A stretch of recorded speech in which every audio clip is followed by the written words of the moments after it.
UN envoy Lakhdar Brahimi cancelled Tuesday afternoon's session, saying the negotiations had not been easy. The opposition said it had presented a transition plan, but complained that the government had refused to discuss President Bashar al-Assad's future. The government meanwhile criticized a recent decision by the U.S. Congress to approve continued support for rebels. It emerged on Monday that Congress had secretly given their backing to a CIA program to arm and train moderate, non-Islamist Syrian factions in Jordan. They are also being provided with a variety of small arms and anti-tank rockets, but not shoulder-launched surface-to-air missiles. On Tuesday, the government delegation presented a statement condemning the US for deciding to resume arming terrorist groups, which it wanted adopted by both sides. Syrian Information Minister Amran al-Zoubi said the aid contradicted Washington's sponsorship of the Geneva peace talks. Moscow, the other sponsor, has continued to sell weapons to the Syrian military but notes that there is no international arms embargo.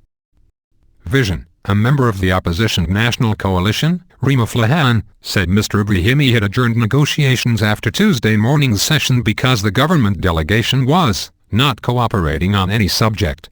She told the AFP news agency that the opposition had presented a preliminary transition plan laying out its vision for Syria in line with the 2012 Geneva communiqué, which is the basis of the talks.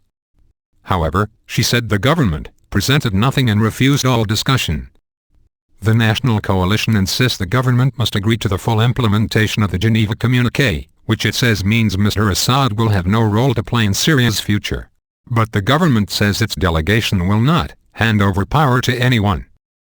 At a news conference, Mr. Brahimi said, "These are not easy negotiations and they haven't been easy today. They haven't been easy these past days and they will probably not be easy in the coming few days."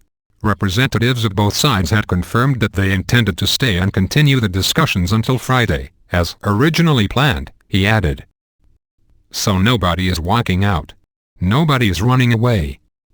The UN envoy also said that both sides agreed that it was imperative that food and medicine reach those in need within Syria, but that there had been no breakthrough in efforts to persuade the government to allow a humanitarian convoy into the opposition-held old city of Homs, where up to 3,000 people have been under siege since June 2012.